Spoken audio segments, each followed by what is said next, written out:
Welcome, everyone. Thank you for being part of our Globalizing Calgary Tech panel discussion today. I'm Terry Rock, President and CEO of Platform Calgary.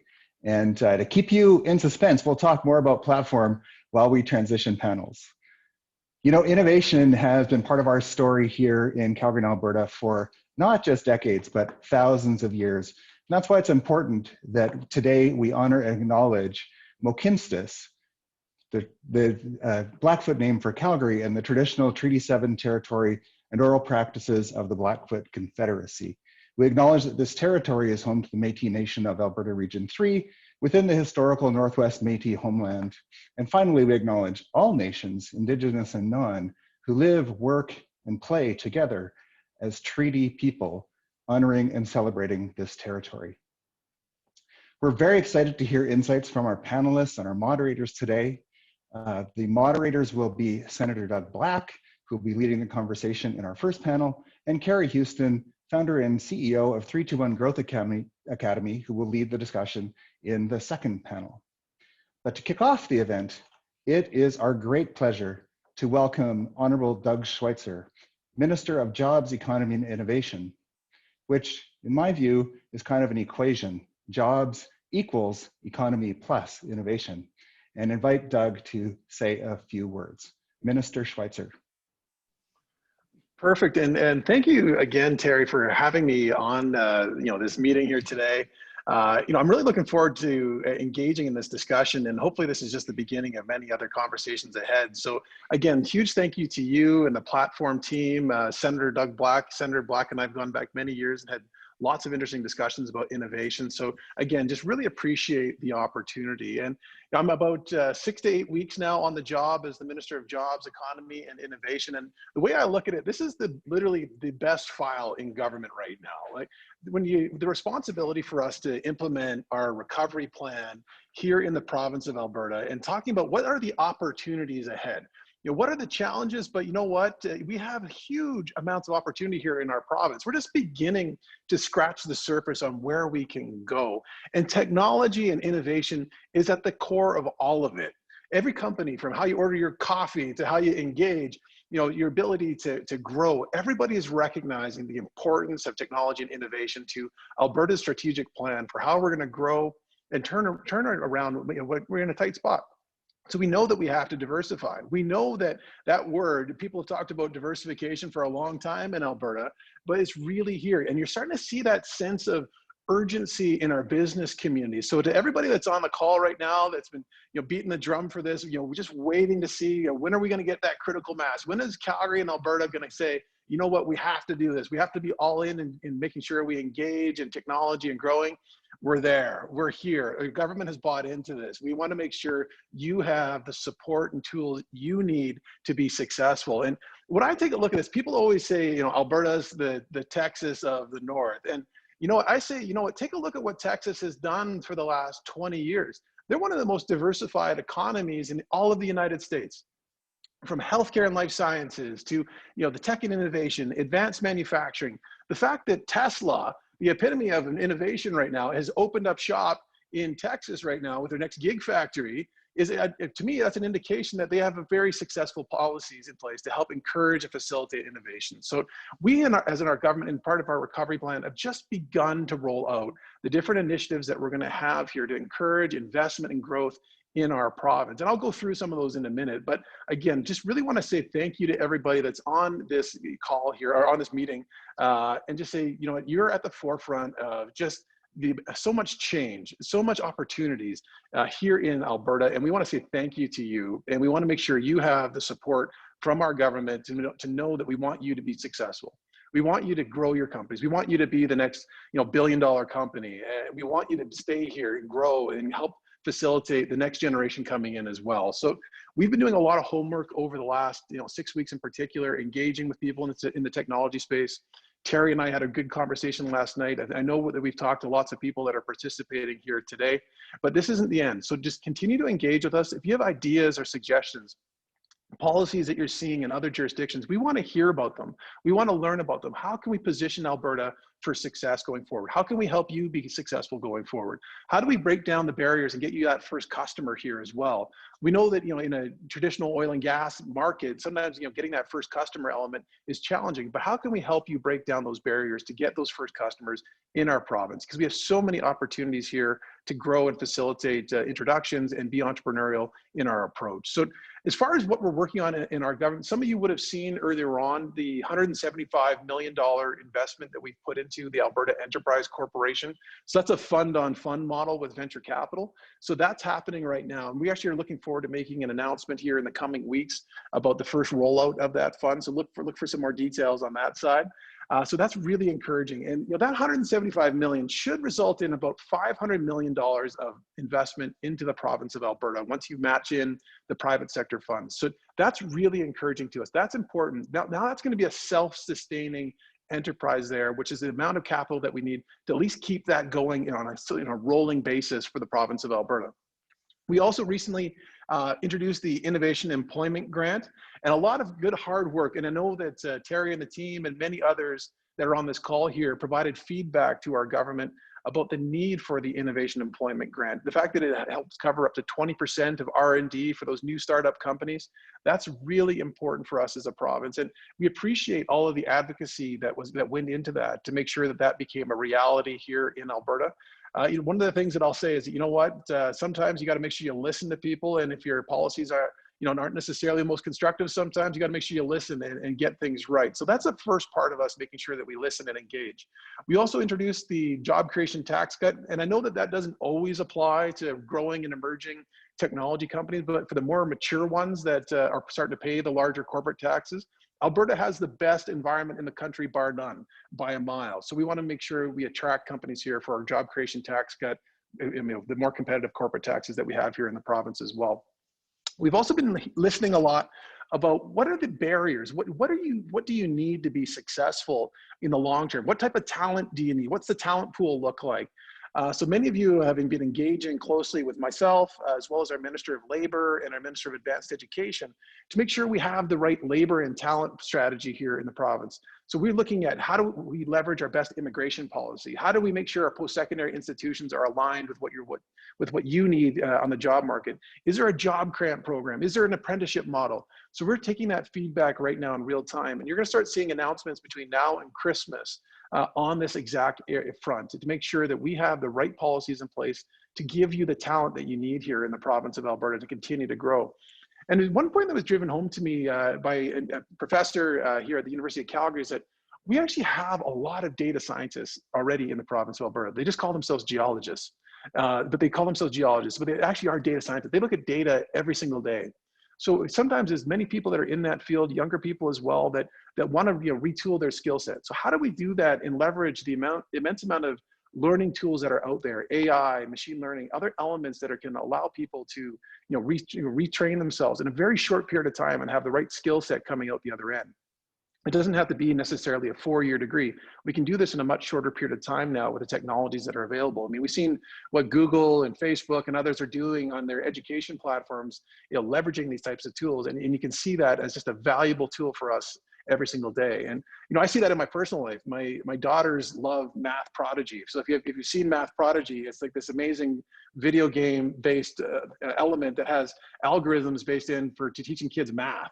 And it's like Final Fantasy, and my daughters love it, and they're engaging more and learning more because they want to go on there and get their pets in the game that next level up. So it's leveraging innovative tools like that for a whole bunch of different areas, from education to retraining people. We were just talking actually the other day with our education minister with COVID.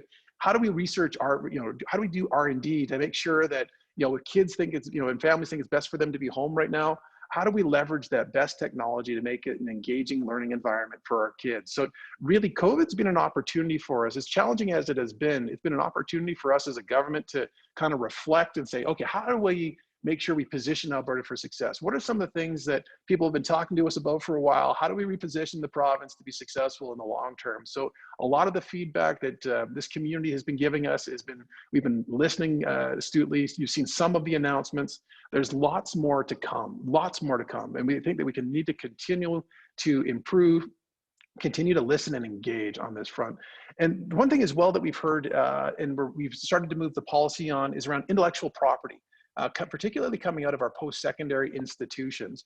So we made an announcement that we want to make sure we move in this front, make sure we have the right framework and policies here. A lot of the structures that we have were designed for 20 and 30 years ago, and so much has changed in that period of time for how data is managed, how intellectual property and research is done.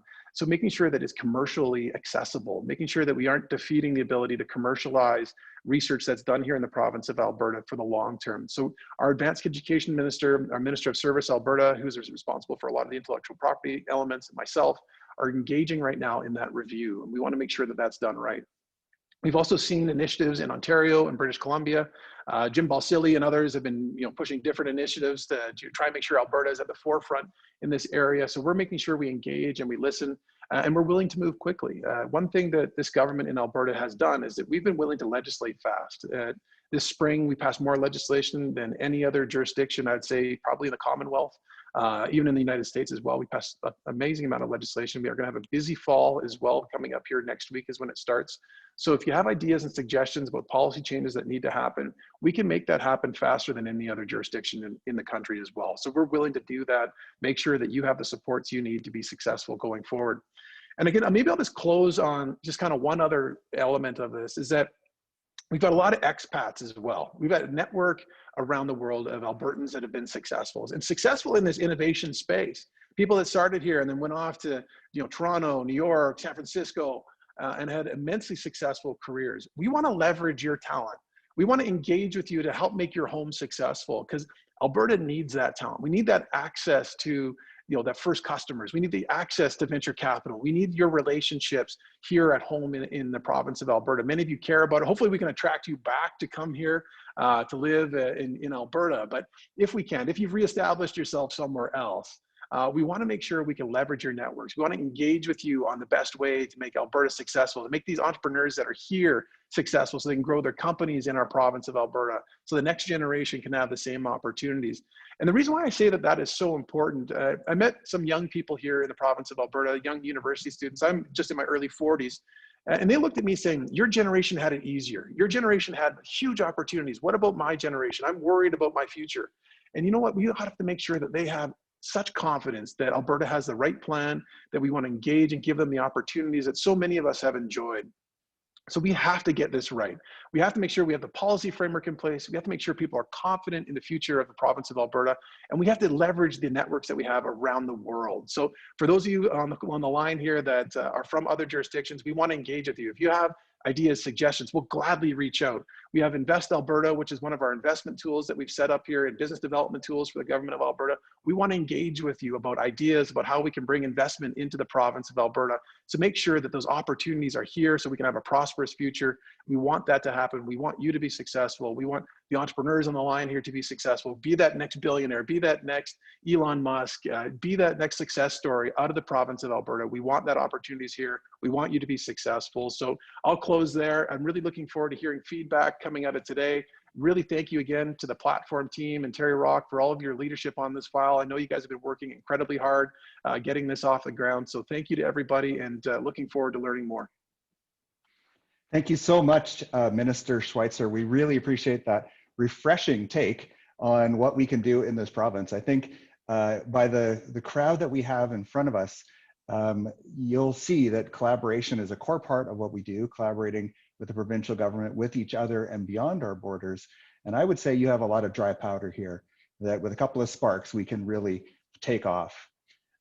So moving along, we will have a slide, I believe, showing up shortly that will show the names of the folks here who are around the table. It's unfortunate that we aren't able to gather, but to just get a sense of the people that have joined us today, we made this an invite-only event because we really wanted to have an intimate conversation. So we really appreciate the founders and their teams, the CEOs, CTOs, the expats, investors, enterprise, post-secondaries, and fellow ecosystem builders for joining us. We have a lot to celebrate in this province, in this city. The people that you're going to hear today are examples of the things that we have to celebrate.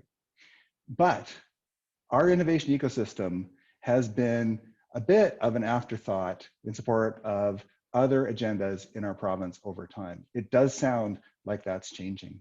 So while other jurisdictions have actively invested in and aggressively fostered their tech startup sector, much less has been done here. So this now is our moment to change that trajectory and move faster to deliberately grow our local industry to compete with the world. We have, I think, a growing sense of dissatisfaction. We see the success that's here and we know what we can do. We just need to get on it and get investing and making it happen. So let's take that sense of tension between the success we see and where we are and put it to good work. Calgary has all the assets we need to be a global innovation hub. We're one of the most highly educated cities in Canada. We have a technically educated population and diverse. We have the Western Hemisphere's best quality of life, high levels of investable wealth. We're affordable, and we have our notorious entrepreneurial mindset. But there are still gaps in our ecosystem where some of our best talent is frustrated, depriving Calgarians of the wins we need now more than ever. We need a community with global aspirations, with global connections, and taking advantage of global experience. Some of this community will even have global addresses. All of you play an important role in taking our city to the next level. Thank you for joining us. Now, as we move into our panels, if you have questions for a panelist, please share them in the Q&A section at the bottom of your panel, and we'll do our best to address them while we go. And without further ado, I am pleased and honored to introduce the Honorable Senator Doug Black. Senator Black was elected by Albertans as a senator in waiting on April 23rd, 2012.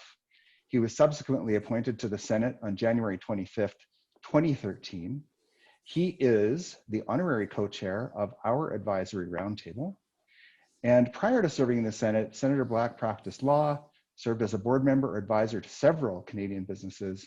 He was appointed to Queen's Counsel in 2002, was named in 2012 as one of Canada's most influential lawyers by Canadian Lawyer magazine.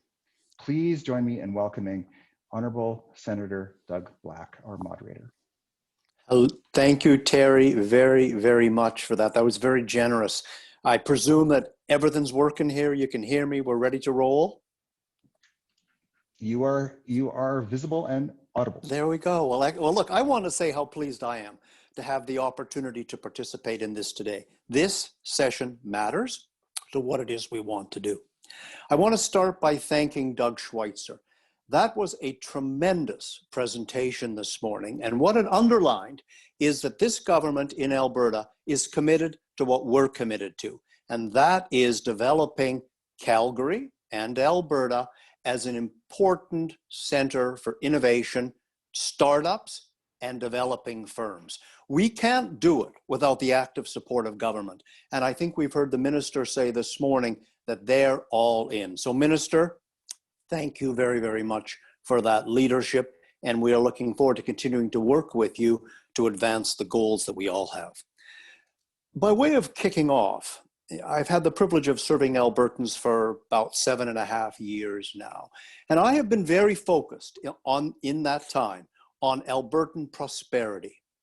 And what I have called for a number of years, Alberta 2.0, which is to say I have understood, as we all understand, as the minister understands, that our future in this province, more than ever now, depends on broadening our base. And that base can only be broadened effectively through the use of innovation and technology. And that's why I personally have committed myself to platform and innovation networks throughout the province, because I know this matters to our future. I know this must get done. And that's why I'm so committed to doing whatever I possibly can. I'd like you all to consider, as we move through this today, the question that I always keep in mind, which is, how can I lever my networks to advance the development of this culture in Calgary and Alberta? And I would ask you all, as I'm sure you do, to consider that as well, because that's what we must do. Because we all know, as Albertans and as expat Albertans, when we decide to do something, it gets done.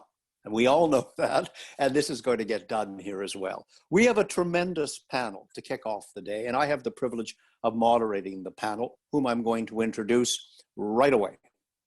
We have three panelists, Laura Buhler, Scott Gravelle, and Shelley Kuipers. Many of those folks may be known to many of you, but just let me give you a quick take on them.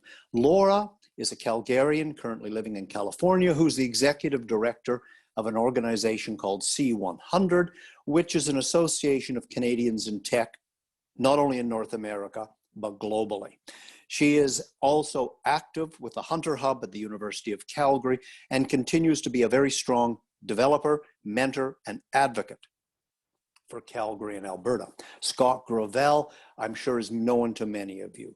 He is the founder, the CEO, and the CTO of Attabotics, which you have to admit is a fabulous name. It's a fabulous name. This, of course, is a robotics-based supply chain for commerce, 4 years old, over 200 employees, a real success, something that I think we're all really proud of. Shelley Kuipers is the founder of The 51, which is bringing women-led capital to women-led businesses. But you know, Shelley's been active in business and entrepreneurship and investment for over 20 years. And she's been intimately involved in a number of startups over that, I would say, distinguished and respected career. So I think it's time to dig in. I have a few questions, simple questions. I believe they're simple, straightforward questions for the panelists. I'm going to ask that the questions I put, we're going to do it alphabetically with Laura, followed by Scott, followed by Shelley. So my first question to my panelists revolves around the winning story. I'm interested in knowing, when each of you speak to potential investors, potential folks that want to start a business, build a business in Calgary, what is the narrative that you tell them? What is the story you tell them as to why they should consider doing that here at home in Calgary? So listen, Laura, do you want to kick off? Well, sure, I'd be happy to. Thank you so much for that very gracious introduction, Senator. And great, well, thanks, Laura. And I want to say it's an honor to be beside Scott and Shelley. Scott, as you know, I've been a huge fan of yours since the day your poodle greeted me at your early warehouse. And Shelley, you are a fan from abroad who's never met you, but I look up to you very much for everything you're doing in Alberta. So thank you, Senator. What's the vision that I paint about Calgary? So in my position, I speak with entrepreneurs coming from across Canada and Canadian entrepreneurs around the world. I think that one of the realizations that everyone should make, and it won't come as a surprise to anyone on this panel, is that entrepreneurs really do get to choose where to start their business. Governments everywhere, every state and every city and every country try to make it really attractive for people to start businesses there. And so I actually think that when people say, well, why should I start a business in Calgary? The real question is like, do you want to live in Calgary? Do you want to actually build your business there? Is that the community you want to be committed to? And Calgary has a lot going for it. But everywhere, you know, that is fundamentally a decision that is actually, it is the entrepreneurs to make.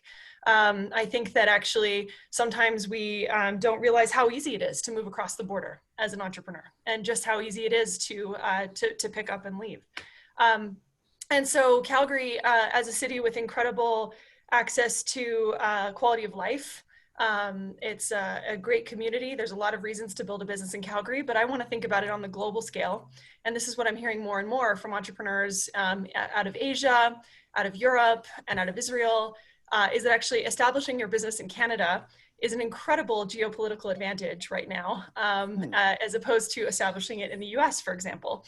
And so we have probably the world's best access to the US market without being in the US. And we also have great access to Asia and other countries around the world. And so why Canada is the first question. I think it's an incredibly strategic place to build a technology business. But why Calgary?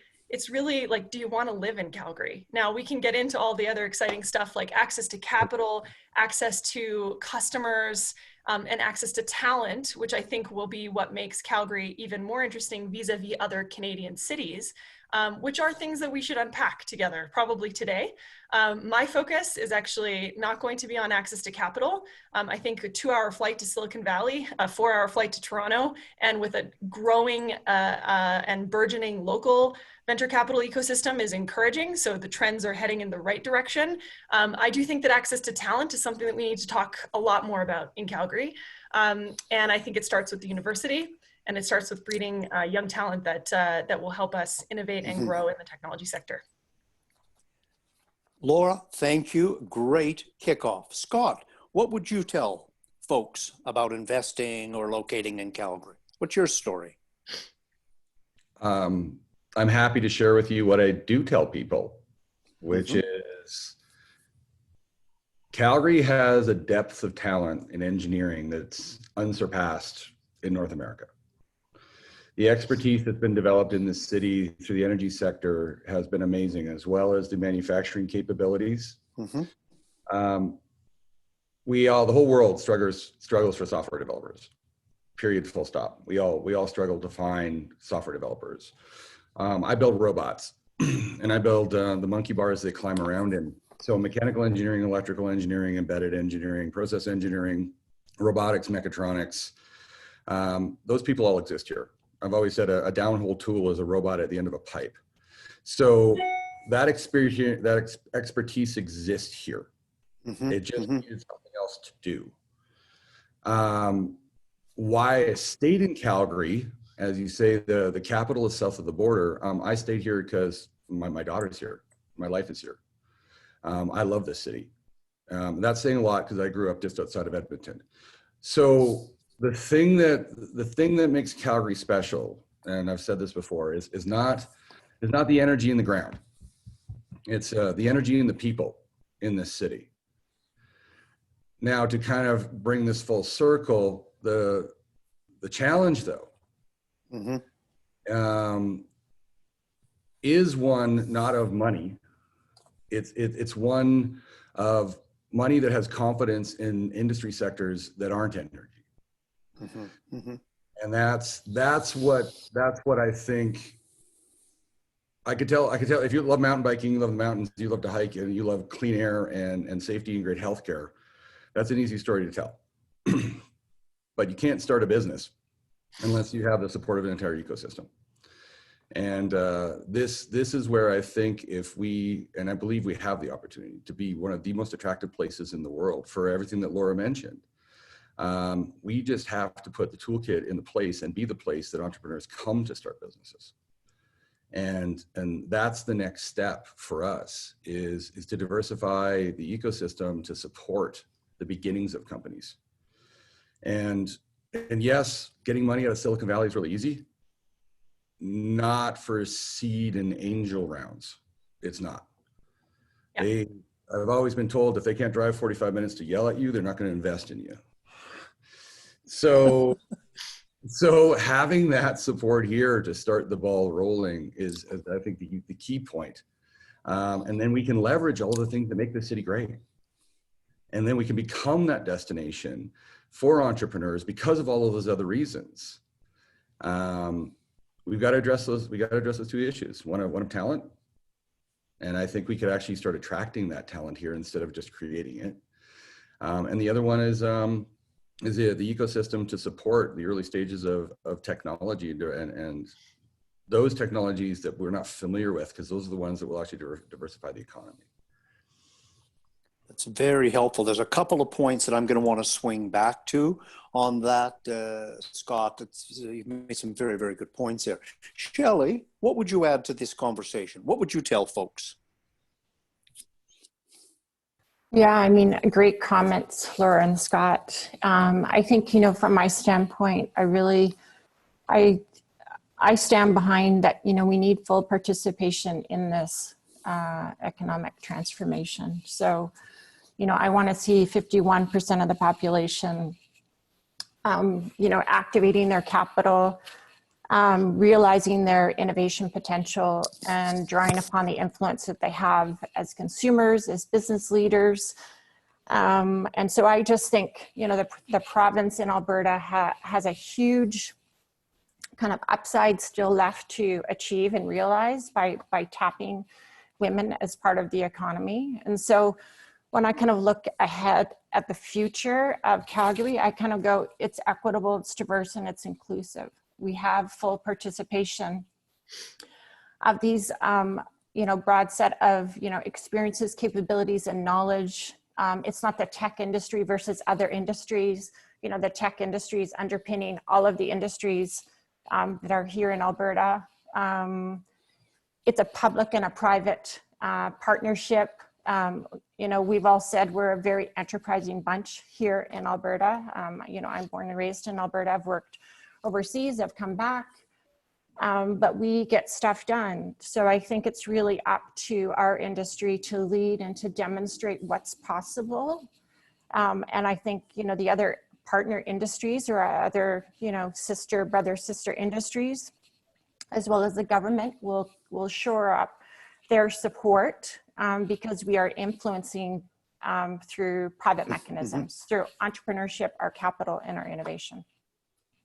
Okay, that's very helpful. Shelley, thanks very much. I want to swing to the next question, and Laura, we're going to start with you. Scott has raised this question of the toolkit. So what are those tools? And I want a conversation around what are the challenges, because we all know we've got a lot of stuff going for us, but I think it's always constructive to talk about what are the challenges and how do we deal with those challenges. I think particularly with the minister on the line, I think it will be very helpful for the government to understand obstacles that you folks might run into. So talk about the issues that you think that we're facing here, Laura, and what might be able to be done about them. Well, I don't want to go too much into the early stage capital because Scott has already mentioned that, but I'll just briefly mention it is really hard to raise money, despite the fact that there has never been more private capital flooding into this asset class, and by that I mean venture capital, ever in history as now. It's still hard when you're starting out. I think once you get to the, Scott and Bryan's on the line, Tiffany's on the line, their companies are at least on the radar. So investors, growth investors know who they are. When you're starting out, it's really different. And having local people and local angels, I'm sure we'll see Scott be one of those if you aren't already, Scott. Those kinds of things do create an ecosystem. But I guess I will focus a little bit more on the other things in the toolkit as you speak. Yeah. And I want us to not just think about really early stage. If we're talking about an ecosystem, we're in our kind of like teenage years as an ecosystem in Alberta. This is a 40-year journey for us probably before we start seeing multi-generational companies spinning off talent. All of Scott's exec team 10 years from now are starting new companies, and their former employees are starting new companies. Like that's what it would look like. And so when we get to that kind of scale, I think we need to talk about talent. And so we're not just talking about the university talent that's coming out of our universities and higher education, but we're also talking about executive talent. And this is actually, I think, an opportunity for the technology ecosystem more broadly in Canada, not just in Calgary. A recent white paper that actually C100 co-published with the BDC and RBC and some of our other partners, Scotiabank, CIBC, and Silicon Valley Bank, featured some data that came out of the BDC, which is that actually there is a major $87,000 per year salary gap at the executive suite in technology companies in Canada versus the United States. Even when adjusting for a number of different factors to try to explain the gap around cost of living and other factors, it was about $65,000. And so we have already an opportunity, any rising executive who is eligible to work in the technology industry has a real opportunity cost, and they're being wooed by big opportunities south of the border. The other thing that, of course, it's kind of difficult to talk about is that the outcomes so far in Canada actually, on average, have not been the same as they have been in the US. They're lagging something like 200% actually. And so outcomes in equity, payouts once the company exits or goes public has actually also, and so when we talk about talent, opportunity, talent goes where it's going to be good for their family, right? And so they're going to move to where they can make money. They're going to be wooed across the border, like many of us have, for those early jobs or later jobs. And so we talk about talent. We need to not just think about like, okay, we need a bunch of developers to help get this product created. But once your company is scaling and you're looking for that VP of enterprise sales or VP of product or a CMO, right, or a chief people officer, those are like leadership skill sets that are actually scarce everywhere. And they're especially scarce if you're building that kind of a business in Calgary. And so you're going to have to recruit that talent from abroad. And if you want the best, we're going to have to pay for it. Okay, that's very, very helpful. And this is the kind of conversation I like to hear, because let's be frank with each other about what our challenges are. So my friend, Scott, what do you have to say about this? I want to build on, Laura's really astute observation here about the challenges with companies. I'll jump back to the early stage, but executive hires and experienced people in a market sector that Calgary doesn't have that depth in has certainly been a challenge for our company. I am really, really pleased that we just onboarded a CRO based out of Charlotte, North Carolina. He's not moving here, but we were able to get that talent. There's one thing I kind of hate to kind of bring up, but I love my country. I am so proud of my country. But if you are a U.S. executive, Canada is akin to Turkmenistan and Bolivia. If you leave that market, you are perceived as damaging your career. Really? So, yeah, they will. Like I was interviewing executives out of Seattle. It's an hour and 15-minute flight. They took jobs in New York. Same pay scale, just because they did not want to build a career outside. It's like a gap. If you do this in Canada, is the perception or the fear. So that is a real problem. That is a real problem. Getting that talent into the organization and developing that talent here is a challenge. Back to the startup funding piece. There's money. There's open investors. They haven't seen the wins like they have in other sectors. So their way of mitigating risk, and this is the common perception across the country that I've seen, Canadian investors devalue Canadian companies worse than anybody else. Period. Full stop. The lowest valuations we've ever received were from Canadian investors, consistently. And so if you're selling something, an idea, a startup, and one group wants to pay you $20 for it, and if you go south of the border, you're going to get $200 for it. It is so easy. To make that decision. So the valuation piece comes from, I think, that lack of experience in wins, as well as this idea that for some reason, if it comes out of Canada, it's not as good as coming out of anywhere else. And we all know Garrett Camp's story. 4 years with a great internet startup at the Internet 2.0 boom. Had to go to San Francisco to get angel funding. 2 years after going to San Francisco, started Uber. Educated, born and raised, 4 years of grinding away here, but then instantly finds that talent created incredible business. I'm often defending the idea that great companies can be built here. And interestingly, in this last funding round we had in the middle of COVID, which I'll say was a minor challenge, the advice I got consistently from Canadian investors was, sell it right now. Anything over, $50 million is a great exit in Canada.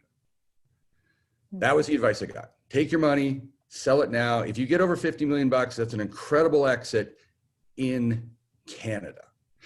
Every US investor and advisor I have is like, no, dig in. We still got a lot left to do. We're going to build a great business. So there is this attitude that I've seen that for some reason we can't build it here. I'm a bit stubborn. I want to change that, but we've seen great successes, and we're seeing other great successes in Canada right now. What Shopify has been doing is amazing. And there's no reason. It's only the beginning for Shopify. I know, and it's only the beginning for us as well. And this idea that you might be able to start it here, but even once you start it, which is hard, once you start it, it's like, well, it's only going to be viable. It's only going to reach its revenue potential if it goes south of the border. And that attitude is tragic. So an entire ecosystem to start it and keep supporting it is certainly what's needed. And I'm proud that we're building this company here. And I'm grateful that the talent exists here and the support we've received has been amazing. Don't stop doing that. Attabotics is an example of actually supporting something that works. And, but we've got to start changing some attitudes and perspectives and educating the entire ecosystem on how to be a global player, because anybody can go anywhere now and start a business. And I think, you know, I I'm just sorry. want to build on that, but you know, I don't want to be like the contrarian here, but I think we have seen examples, and I think Solium is a great example. How many people know that story? I still run into people and they don't know that story. Mm-hmm. That story, you know, it didn't happen in 10 years or 5 years. It took much longer. But that company was born out of entrepreneurship here in Calgary. And it was, you know, surrounded by those that had previous experience from other startups. So if we even go back to, you know, your comment that you were saying, Laura, about the ecosystem, if we look at Mirac, which exited to Schlumberger in '99, I would dare to count the number of startups that came out of that exit alone. Really? Mm-hmm. It's got to be close to 35 or 40. Really? Mm-hmm. Globally. And so I actually think this innovative technology sector has been here for a long time. We're just not telling the stories. It's just not interesting to the community here. And I think there will be so much power in us changing the narrative of what's actually going on here. Like Scott, how many people, if you're just walking down the street, know about your company? And so I feel like there's like the traditional media that's just not telling our story. And so therefore, again, I would encourage us to step up and just start telling these stories to create the narrative that eventually might have a louder volume than some of the other stories that are more traditional. I will be equally contrarian. I have great stories. I do. Yeah. I'm sorry, what did you just say, Scott? I said, we do have great stories, but we don't have enough stories to actually define a culture. I agree. I agree with that, Scott. I also have to say, I think that Calgary companies, and you as well, are notoriously private. I mean, how much are we really doing the storytelling? Right? Good point. Good point. Yeah. Are we? I have been doing a lot of storytelling, but Okay. usually through US media outlets. You know, I've got a little bit of local stuff here that we've sought out, and some Canadian press, but our market is south of the border. Right. So that's been the focus of the storytelling. I'm happy to tell stories. My job now is I used to build robots. Now I tell stories about building robots. Right. So I'll leverage the hell out of these stories. But what I'm saying is one story does not create a culture. I totally agree. But I think one story is the start of many other stories. So again, if we go back to Solium, and I'm not, I don't want to beat a dead horse, but the capital that has come out of that transaction that has now gone back into this community to fund the next stories and entrepreneurs has been substantial. So, and that's one example. We need many of those. But again, I think the investor community doesn't even know about some of these investment opportunities. So we've got to be kind of louder and prouder, like you're saying, Laura, to make sure. And that's why this session today is important, because I think we all understand we have to start telling that story to other people than ourselves. And that's why, platform hats off, because that is exactly what we're doing today and needs to be continued. I note time. There's a quick question I want to end on, and because I don't want to end with people thinking it cannot be done, because the three folks on this panel are evidence that it not only can be done, it is getting done. So that's very important. But I want to ask you this question. If the three of you had to do it all again, would you choose Calgary? And if so, why? Laura, do you want to start? Or Scott, doesn't matter. Like dig No, in. Laura, please. I don't feel like I haven't chosen Calgary. I don't live there right now, but I'm incredibly connected to Calgary. Well, you're on this morning. You know, you're with us this morning. Yeah, I mean, I'm And with. So and it looks like snow outside to me. No, it's not snow, but it's sunshine. I will say that I was one of those millennials who graduated in the last recession.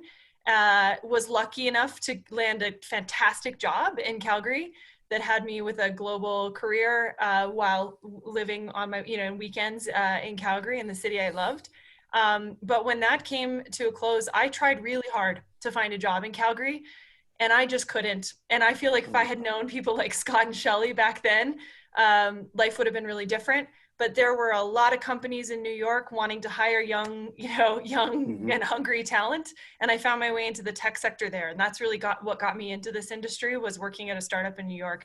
And I think that we can change the story for talent as well, ambitious talent that wants to have a meaningful global career driven by new industries, then that would be success for us. So I would say it's hard to know if I would go back and do it all over again, because I was one of those people who really did try to stay local. But I don't feel like I haven't chosen Calgary. I feel like Calgary has been a really strong part of who I am as an individual, no matter where I live. And my networks there grow with every year, particularly in my role now, where I get to promote Calgary entrepreneurs, Edmonton ones too, and work with the ecosystem quite closely there. So, Laura, you can always come back. I come back. Well, when you can come the back and government say lifts the whatever you quarantine, want. I will be on the first flight back. I can promise. Laura, there's a job waiting for you anytime. There we go, Laura. It's all done. Let's Scott, talk. Actually, call me first, please. I called dibs on that one. I got the dog. He's on the show. Exactly. So Scott and Shelley, would you do it again in Calgary? Let me tell you why I did it here the first time, and I think it'll answer your question. First, I'm from here. My family's here. I see. I didn't know that. But the reason I was able to stay here was because of the support of our government, federally, provincially, locally. That funding that's available to entrepreneurs to innovate within this country is what actually made the difference in valuation. If I could take dilutive capital, pair it with the programs that are designed to invest in the development of technologies here in Canada, now I'm putting more money to work, but only suffering so much dilution in the organization. Right, got it. So I have to give a shout out that the programs that have been created to create companies like Attabotics in Canada that stay here, we leveraged and they worked, and they are the right thing to do. Okay. Now, if I could have got higher valuations, like Boston would probably be the best place to start Attabotics. The ecosystem there, the track record in robotics and hardware creation. But I want to give a shout out to the support that we've received both federally, provincially, and locally to lean into the opportunities to not only economic diversification, but the development of talent and keeping that IP in the country. Those programs are what work. What I would love to see is a coordinated effort between the venture investors and the government, and ideally someone from outside of this market on the venture side that brings in that global perspective and experience. And I think that partnership, instead of all these disparate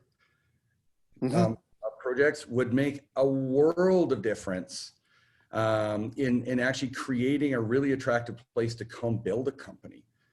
And if we had that support already pre-coordinated, so we're not quarterbacking all of that all the time, and we can focus on building the business, that would be huge. That's the one thing I would change, but I have to be honest.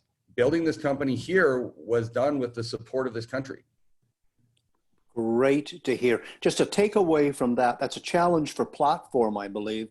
And I think also will be useful for you and the minister to get together sometime to talk about how all that can be knit together. So maybe you can put that on your to-do list. I welcome that conversation. The one Okay. thought I'd like to plant with you in a seed is we have attracted world-class architecture to the city.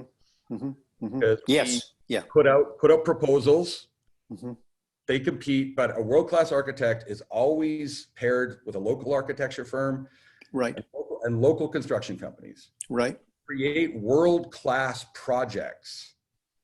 And I think that model of bringing in together the influences of those world-class architects and developing our local architects to pair with them, and that local resources to create world-class things is actually, I think, a model that we could port directly into the venture.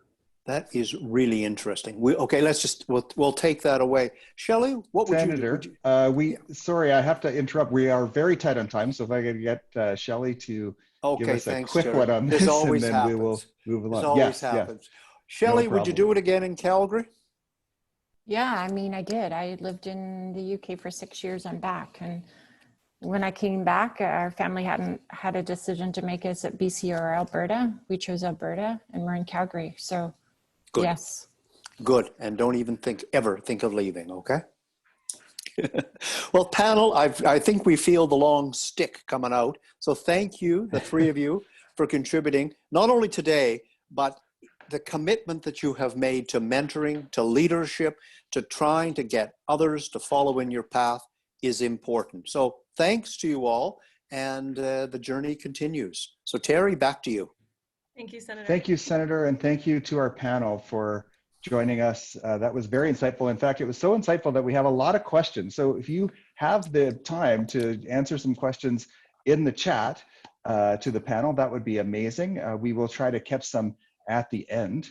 But I just want to give you a quick snapshot of Platform Calgary. We are one of our city's keystone ecosystem builders. In 2019, we worked with over 400 entrepreneurs over multiple programs with multiple partnerships. And we aspire to triple this sector size over the next 10 years with more than 2,000 startups and 1,000 thriving tech companies, creating tens of thousands of jobs and billions of dollars of new GDP for this city and this province. That is something that is going to take all of our effort. And one of the reasons why we wanted to have this event today was to say to our community in Calgary and beyond that it's going to take our networks, it's going to take our mentorship and our coaching and our connections to customers, and it's going to take investment.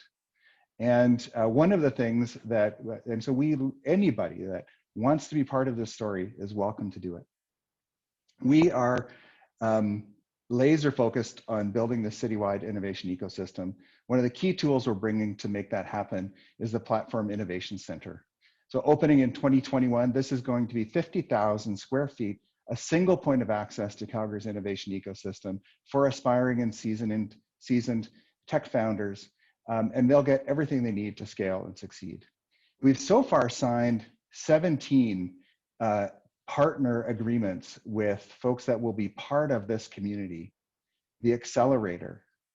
Oh, and sorry, and I'm about to tell you some that haven't been announced. So this is free bonus content. The accelerator, Alberta Women Entrepreneurs, Civic Tech YYC, Fuse 33, the Foresight Clean Tech Accelerator Center from British Columbia, Intergen, Thin Air Labs, Valhalla Capital Partners, and YYC Data Society. Join 17 other partners that have already been announced to bring the total so far to 26. The first partner to sign an MOU with us is the lead, the founder of and CEO of 321 Growth Academy. That's Carrie Houston. So if Carrie can join me now. Carrie is on a mission to help founders and teams accelerate their growth. With more than 25 years experience in leadership roles in marketing, product, sales, and business development in both startups and scale-ups in Toronto and Calgary, Carrie knows firsthand what it takes to grow and scale companies. Currently, she's fulfilling this mission at 321 Growth Academy, which provides hands-on training for founders and their team members to learn the key skills they need to grow. She's worked with well over 200 companies to date and is a core part of the work that we do at Platform Calgary to help entrepreneurs. We could not do it without Carrie and her team.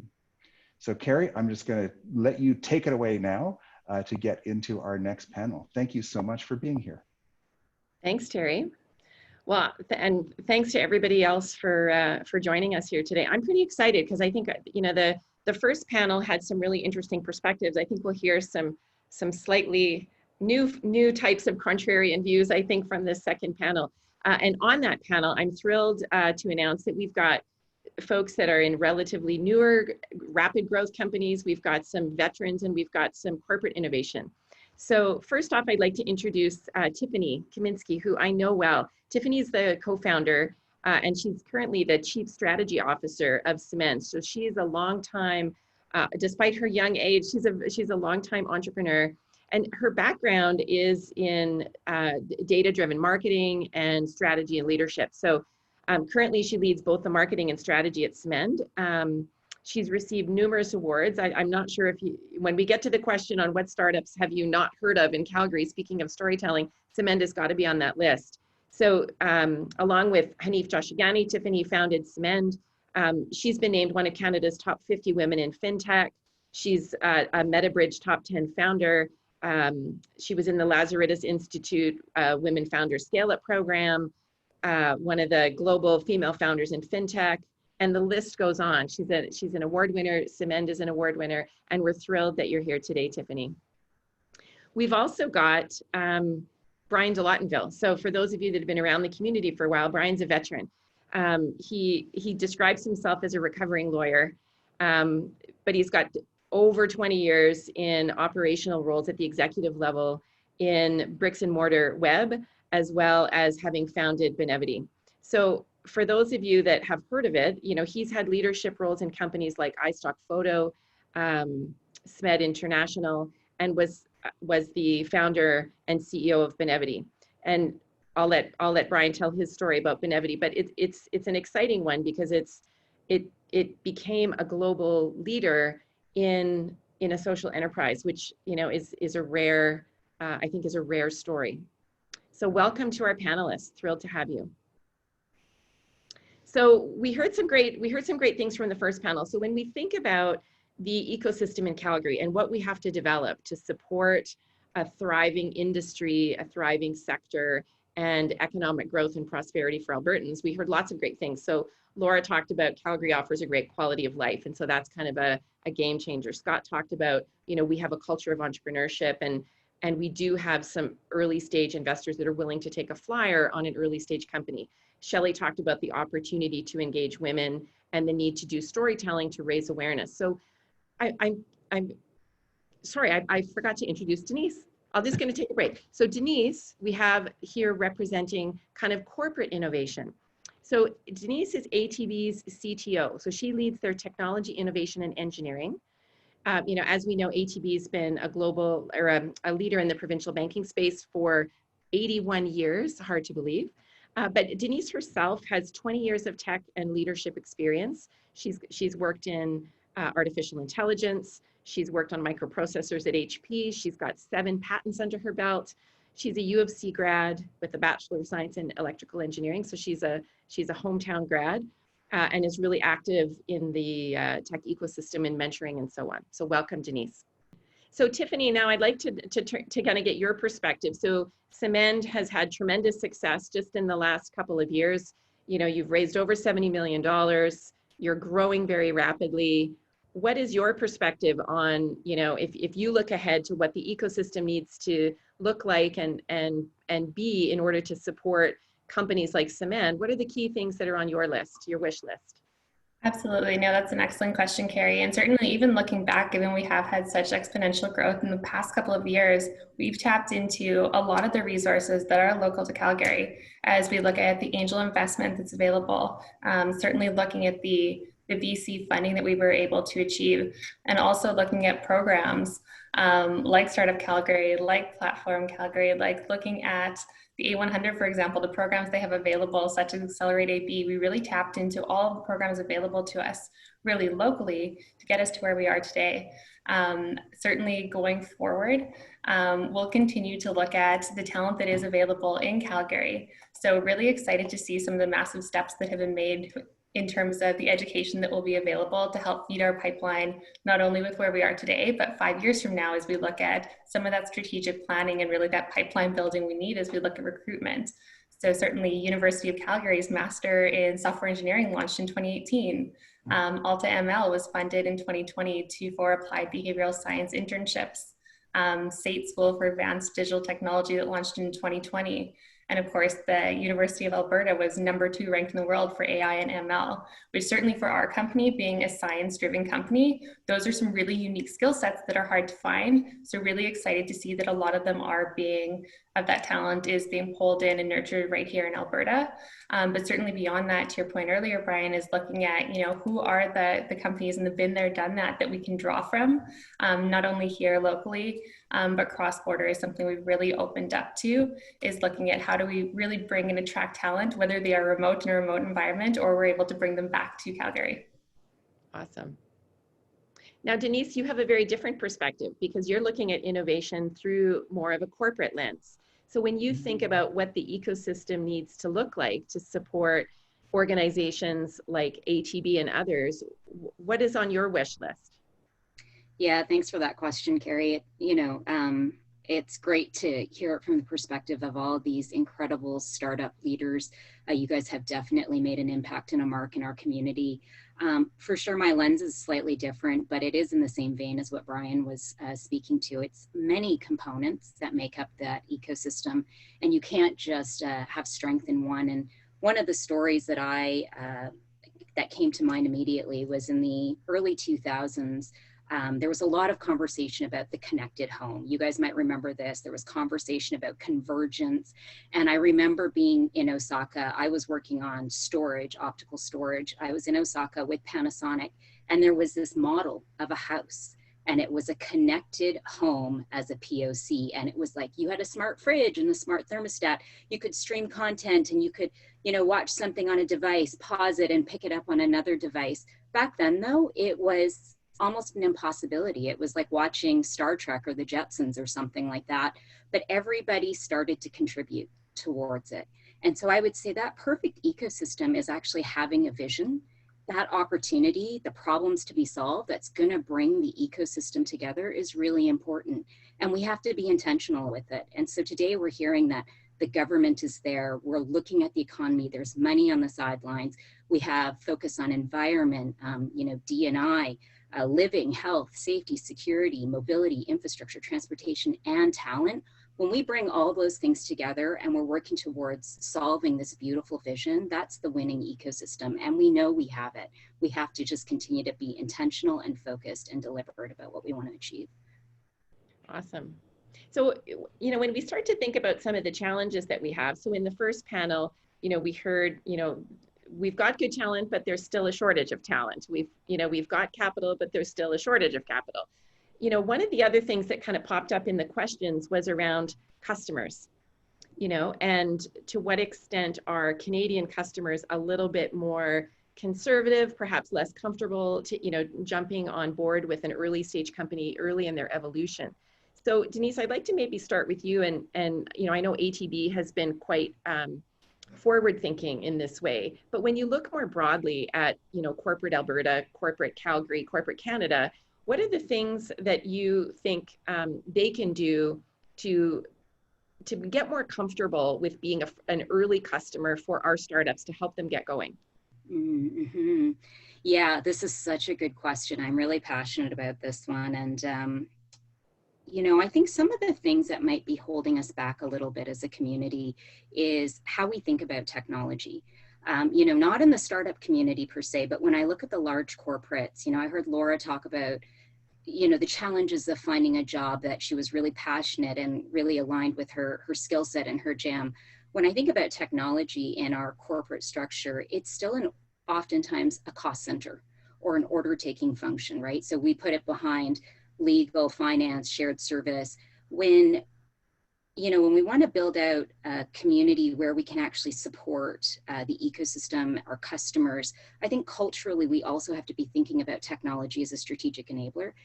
It is a revenue generating mechanism, and we have it in spades. There's lots of capital investment that's happening in our energy sector, in our manufacturing, in our agriculture sector, but we don't think of them as tech companies. And so when we start to shift the conversation, start to shift the thinking that tech is the powerhouse that fuels and enables their economy and their corporation, I think we're actually going to have many tentacles and effects that will actually positively impact the tech sector. Yeah, I 100% agree. I always say everything is a tech company. Tell me something that isn't a tech company nowadays. You know, my cleaning lady is, got her own app. I think it's incredible. So I want to kind of get, Tiffany and Bryan, you have a bit of a different experience. So in the early days of Benevity, Bryan, I know that you guys, had some early outreach to local companies, but, now you've got, your client list is a who's who of almost every industry. So when you think about, corporate Alberta, corporate Calgary, corporate Canada, jumping on as first customers, it didn't seem to hold Benevity back. Yeah, in hindsight, everyone is brilliant, but the reality is, we were in the right place at the right time in many respects. But ATB was one of our earliest clients, so it's like one of the things that I struggle a little bit with, and I don't do a very good job at blowing Benevity's horn in a way that helps with networking and profile and things like that. But our profile, ironically, in the US is vastly higher than it is. I mean, our sign on the building has helped in Calgary, but a lot of people don't really know who Benevity is, what we do, who our clients are. I mean, our first client of size was CP in town, CP Rail, but our real chasm crossing event was Nike, was our sort of flagship client.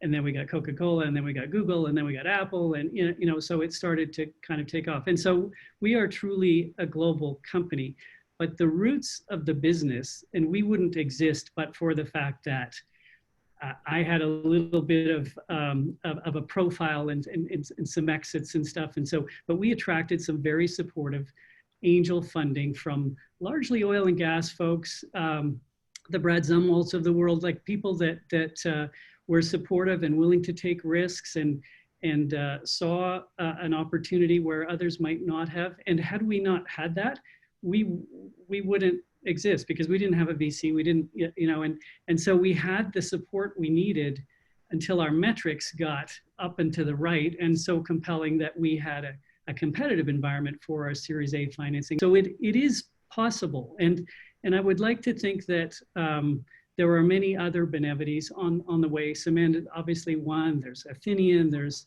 Attabotics, of course, and others. So we've got the building blocks here. We just can't sort of spend all our time celebrating that we've got the building blocks. We've really got to keep building. I think Laura or someone said we're a teenager. I'm not even sure we've reached puberty yet, but there is lots of opportunity and talent and capital and things to build on. So I don't even remember what the question was now, Carrie, but well, you've done a great job answering it, Bryan. So thank you. So Tiffany, now I'm kind of curious about your experience. So talking about getting local, regional, national customers, corporate customers, because you are an enterprise B2B company. How has that been for you? And has that, has the corporate community's propensity to partner with early stage companies, has that helped you or has that held you back?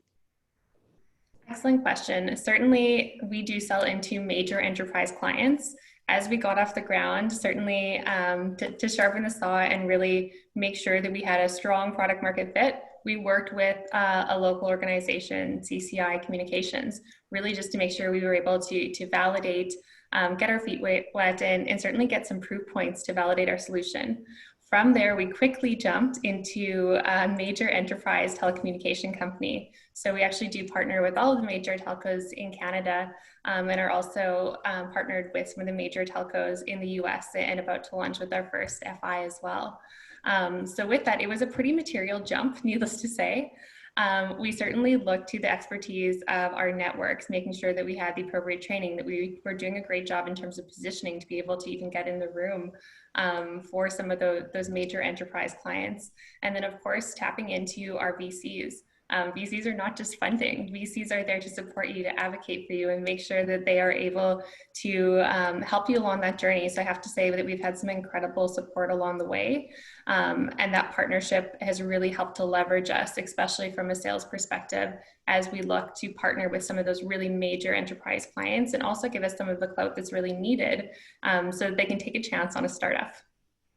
And did you find it a barrier? Like, because I know just from, because I know the team, it didn't seem like you guys faced some of the challenges. You were, maybe it was right time, right technology, right place, but you didn't seem to have the same challenges in winning those early enterprise customers. Yeah, that's an excellent point. Certainly, we've got, if anyone has met my co-founder, Hanif, he can probably sell to an Eskimo.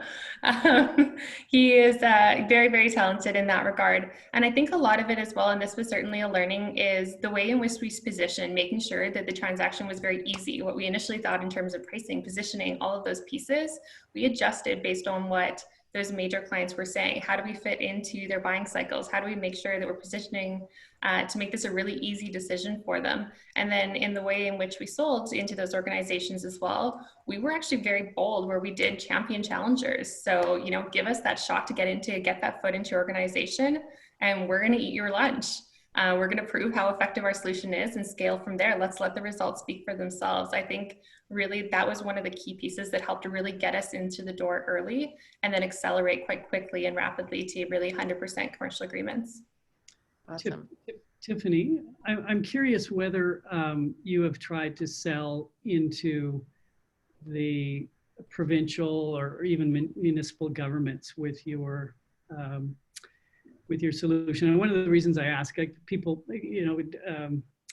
Mr. Schweitzer was talking about, how can we help companies? One of the things we need to remember that for tech companies is really all about growth. And, we're a little larger, so our growth rate isn't what some of what Symend's might be, but we've been growing at 30+% for a number of years, which is pretty good.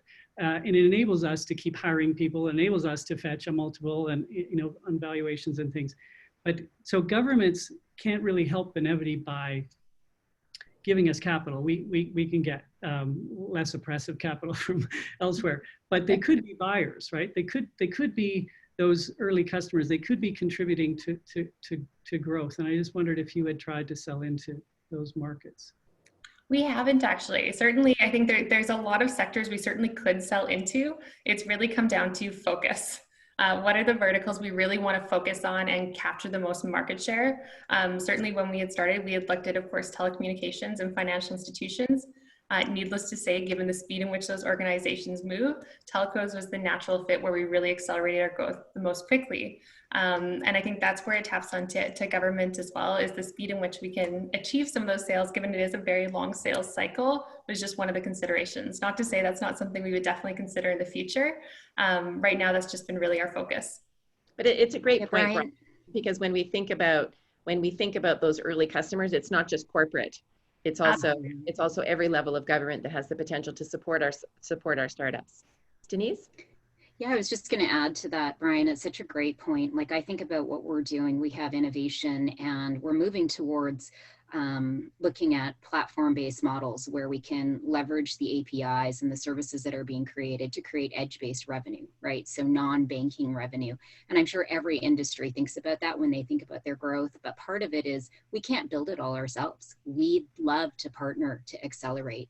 And so part of it is, I think as startups, you often have a target market, you've done your analysis, but don't be shy to reach out into other industries, because you never know what they might be looking for and how they might be able to integrate and look at partnerships to building up your business and your channel.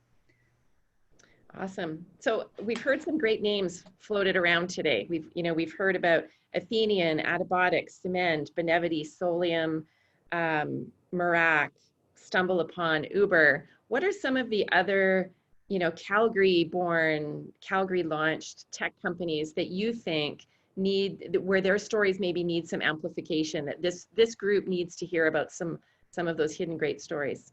Denise, why don't we start with you? Oh gosh, there's so many of them out there. And I moved back to Canada probably 8 years ago. And since then, I meet with different ones every day, and the list goes on and on. I think, health technologies is one that I was talking to earlier this week. They focus on 3D scanning, low cost, high image 3D scanning for health and for a variety of other industries. I met with ATB Financial, which is a payments, real-time point of sale lending platform. The list goes on and on. I think maybe just though from the corporate lens, maybe I can double click on something here, and it's the concept around start-ins, right? Like I think a lot of the companies we've talked to today are really courageous startups, but if there's anybody that's listening and you're in an organization, don't be afraid.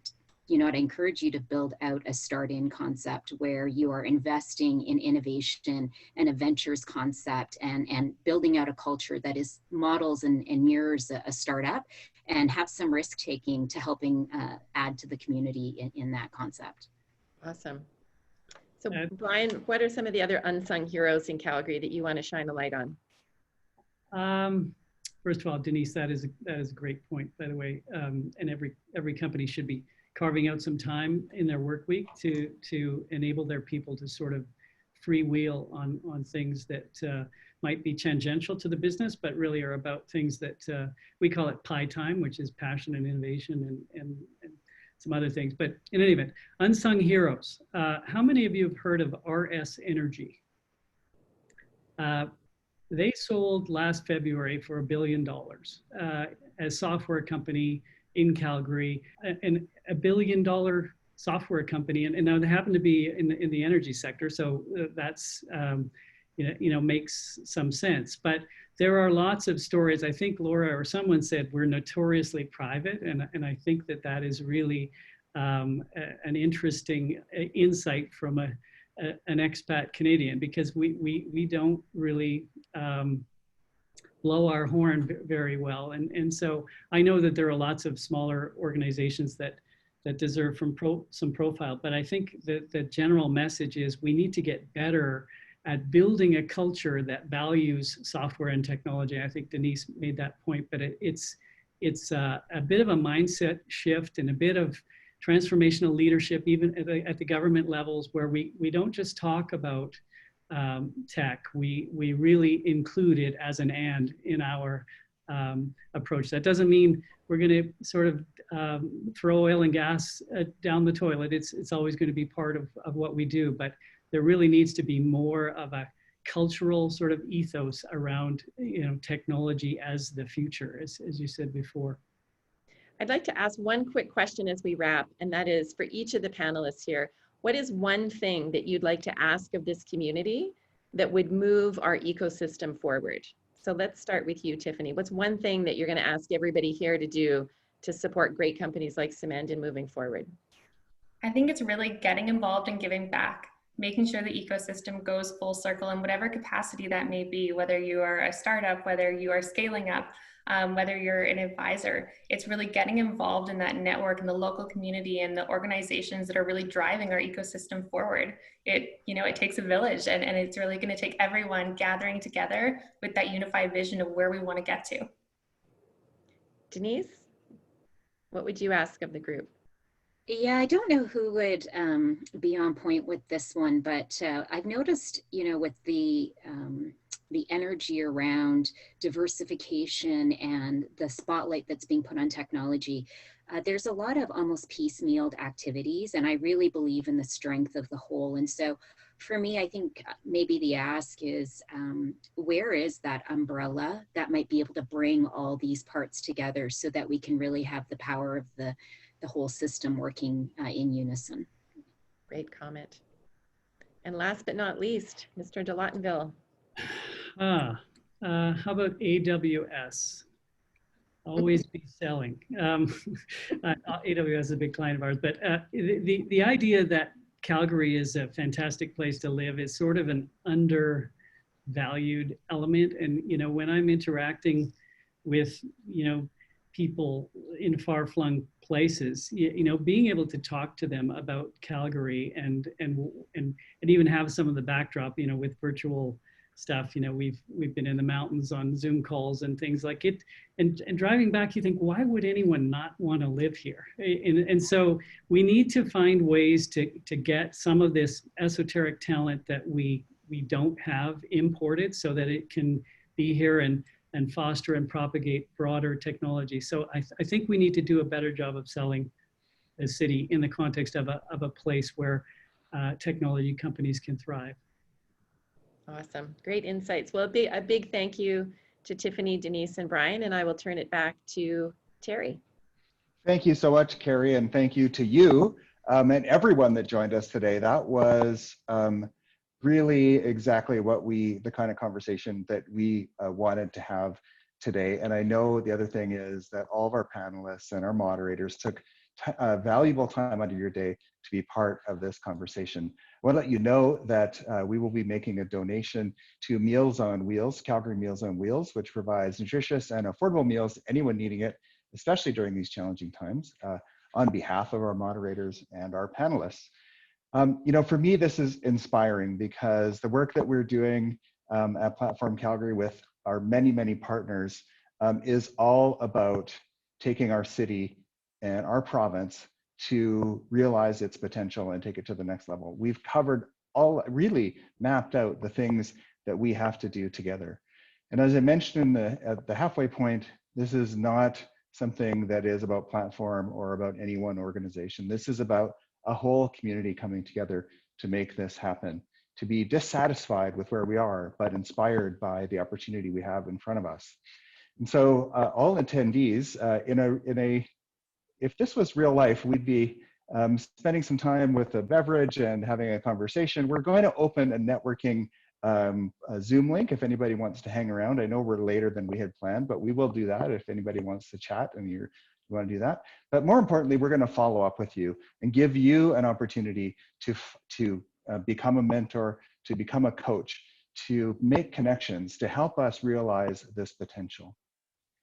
We want to, as Platform, amplify the things that are happening out there, to amplify the stories, play a role in making that happen. And so we're here, that's our commitment to you, and we will give you an opportunity to be part of this and put your energy into something that we think is going to make a huge difference. So I again appreciate everyone's time in being here. And I can't tell exactly what's going on right now, so I'm tap dancing a little bit. I think there's supposed to be a Zoom link coming in here. There you go. And so it's in the chat if you want to jump into the Zoom. So our team will be there. I get to see some faces. And again, thank you so much for your time. It's really making a difference in what we're doing. Thanks, everyone.